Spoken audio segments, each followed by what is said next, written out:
saya Rio Firmansyah dengan NIM 220501061. Halo semuanya, perkenalkan nama saya Immanuel Juliaris Yogi dengan NIM 220501076. Perkenalkan, nama saya Steve Manurung dengan NIM 220501055.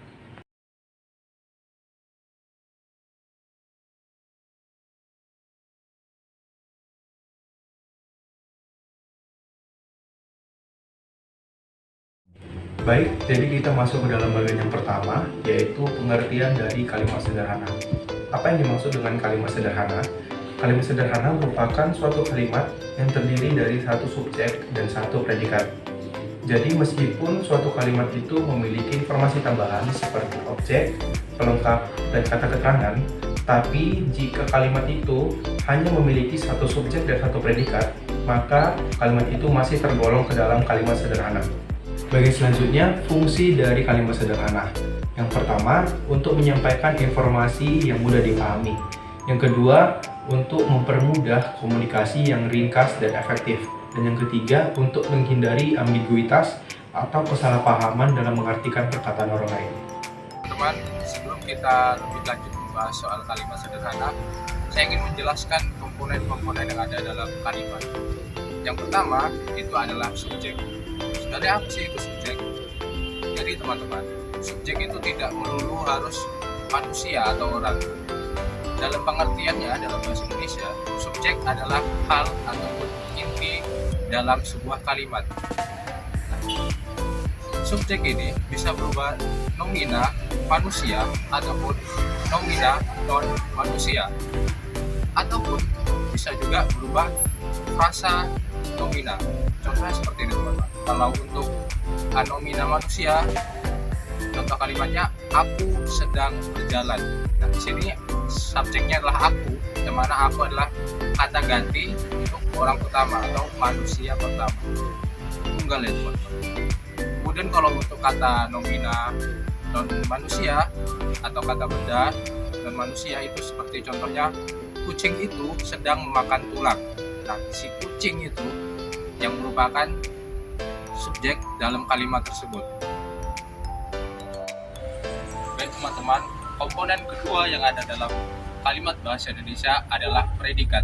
Nah, predikat ini adalah tindakan, keadaan, ataupun perasaan yang dialami oleh subjek. Nah, predikat ini bisa berupa kata kerja maupun rasa kata kerja, kemudian ada juga kata sifat maupun rasa kata sifat.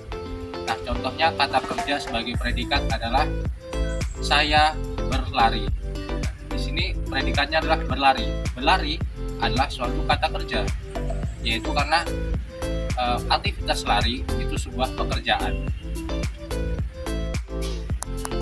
Nah, teman-teman, komponen ketiga dalam kalimat bahasa Indonesia adalah objek.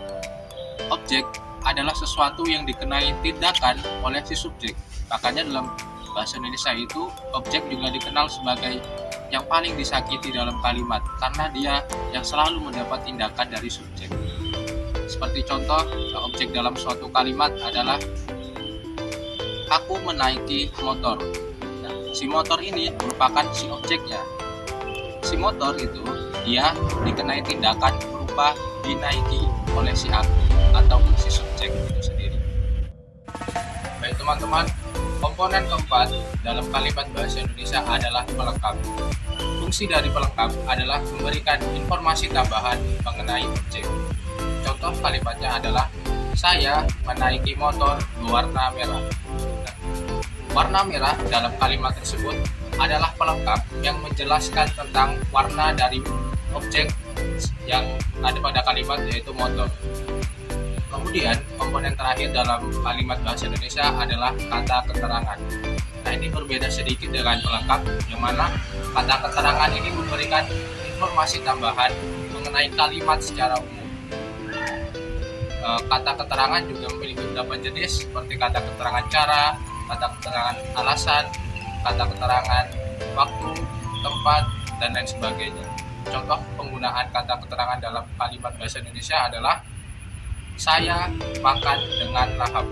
dengan tahap ini adalah contoh penggunaan kata keterangan cara, yaitu menjelaskan cara bagaimana saya makan, yang mana yang dimaksud adalah saya makan secara lahap. Baik teman-teman, kita akan mengulas kalimat sederhana dalam teks yang sudah kami tampilkan pada awal video ini. Baik, contoh kalimatnya adalah aku tidak bisa menemukan buku petualangan favoritku. Yang bertindak sebagai subjek di sini adalah aku. Aku merupakan contoh kata ganti orang pertama tunggal. Kemudian untuk predikat adalah tidak bisa menemukan. Saya ada pertanyaan untuk teman-teman. Frasa tidak bisa menemukan ini merupakan jenis frasa apa? Saya beri waktu 5 detik. 5, 4, 3, 2, 1. Ya, jawabannya adalah frasa kata kerja. Jadi pada kalimat tersebut predikat menggunakan frasa kata kerja berupa tidak bisa menemukan. Kemudian objek pada kalimat ini adalah buku petualangan favoritku, yang mana buku petualangan favorit ini diberi tindakan berupa dicari ataupun ditemukan oleh subjek pada kalimat. Baik, contoh kalimat sederhana selanjutnya pada teks adalah kita periksa ruang guru. Nah, di sini yang bertindak sebagai subjek adalah kita. Kemudian untuk predikatnya adalah periksa, yang mana merupakan contoh predikat yang menggunakan kata kerja. Kemudian untuk objeknya adalah ruang guru, yang mana ruang guru ini mendapatkan tindakan berupa pemeriksaan.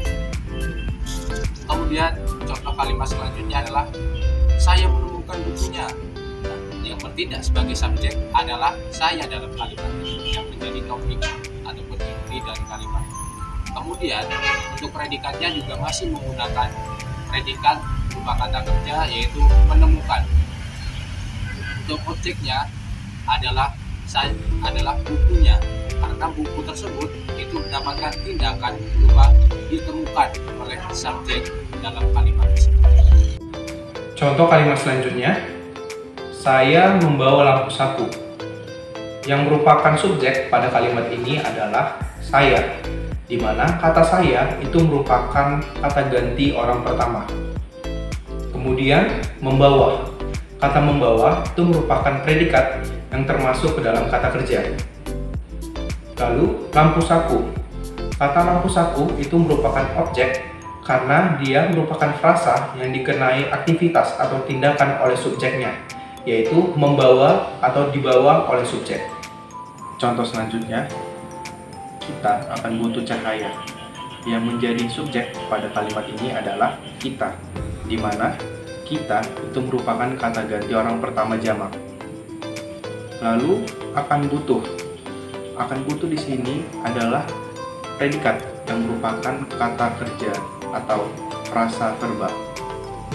Selanjutnya cahaya. Cahaya merupakan objek pada kalimat ini.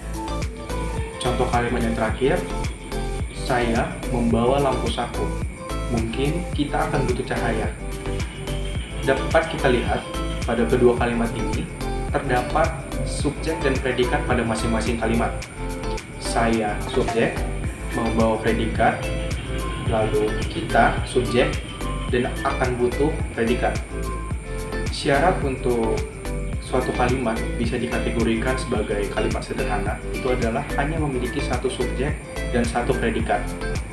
Jadi, untuk mengubah kedua kalimat itu menjadi kalimat yang sederhana, maka kita perlu menggabungkan kalimat itu. Bisa menjadi saya membawa lampu saku untuk pencahayaan kita, di mana saya itu berfungsi sebagai subjek, membawa itu berfungsi sebagai predikat, lampu saku berfungsi sebagai objek, dan untuk pencahayaan kita itu sebagai kata keterangan tujuan.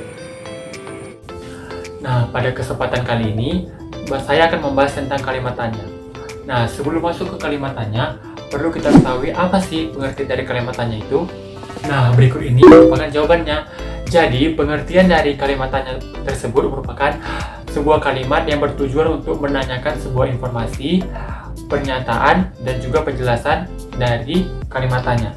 Nah, biasanya kata tanya itu ada beberapa macam, yaitu ada 6 secara umum. Yang pertama itu apa, siapa, di mana, kapan, bagaimana, dan mengapa. Nah, kita masuk ke penjelasannya ya teman-teman. Yang pertama itu adalah apa. Apa merupakan sebuah kalimat tanya yang bertujuan untuk menanyakan suatu benda. Misalnya, apa sih yang mereka lakukan sekarang? Nah, kata tanya selanjutnya itu adalah ada kata tanya itu siapa. Siapa digunakan untuk menanyakan seseorang atau pelaku dari suatu kejadian. Contohnya itu, siapa sih yang melakukan hal itu? Nah, yang ketiga itu adalah di mana. Di mana merupakan kata tanya yang bertujuan untuk menanyakan suatu tempat atau lokasi kejadian. Contohnya, di mana sih terjadi kebakaran itu? Baik, yang keempat itu adalah kata tanya kapan. Nah, kapan merupakan salah satu contoh kalimat tanya yang bertujuan untuk mendapatkan jawaban yang berupa waktu. Contohnya itu, kapan sih terjadi kebakaran itu? Nah, kalimat tanya selanjutnya itu adalah mengapa. Mengapa digunakan untuk menanyakan jawaban yang berupa sebab atau akibat dari suatu kejadian. Nah, contohnya itu, mengapa sih mereka melakukan hal tersebut? Nah, kalimat tanya yang terakhir itu adalah bagaimana. Bagaimana itu merupakan salah satu contoh kalimat tanya yang bertujuan untuk mendapatkan jawaban berupa proses atau cara. Misalnya itu, bagaimana cara membuat kue? Nah, tadi itu merupakan 6 contoh-contoh dari kalimat tanya itu apa, siapa, di mana, bagaimana, mengapa, dan kapan. Nah, untuk yang selanjutnya kita akan menganalisis suatu teks ini. Nah, teks ini akan kita analisis apa-apa saja kalimat tanya yang terdapat di dalam teks ini. Nah, terdapat 2 kalimat tanya yang terdapat dalam teks yang saya analisis. Nah, berikut ini merupakan contoh yang pertama, analisis pertama tentang kalimat tanya dalam teks drama yang saya analisis. Nah, untuk kalimat pertama ini itu apa buku petualangan yang itu. Nah, kalimat ini merupakan kalimat tanya yang tidak baku atau tidak formal ya teman-teman, karena kata tanya apa digunakan langsung tanpa ada predikat atau objek dan langsung ditambahkan dengan tanda tanya. Nah, yang tadi itu merupakan analisis teks yang pertama. Nah, untuk analisis teks yang kedua bisa kita lihat dari samping ini teman-teman. Nah, jadi analisis teks kedua tertanya itu adalah berbunyi, tunggu, apa buku itu benar-benar hilang? Nah, kalimat tanya di sini merupakan kalimat tanya yang formal karena menggunakan bahasa-bahasa yang baku. Nah, karena di analisis ini kita menggunakan kalimat tanya yang menggunakan tanda tanya apa, bisa dijawab ya atau tidak saja. Nah, agar lebih efektif, kita bisa mengubah kalimat tanya tersebut yang sebelumnya tunggu apa buku itu benar-benar hilang menjadi apa buku itu hilang. Nah, teman-teman, untuk selanjutnya kita masuk ke contoh soal mengenai kalimat tanya ya. Nah, pertanyaan pertama itu adalah kata tanya yang digunakan untuk menanyakan alasan maupun sebab dari kejadian yaitu A. Bagaimana, B. Apa, C. Siapa, dan D. Mengapa.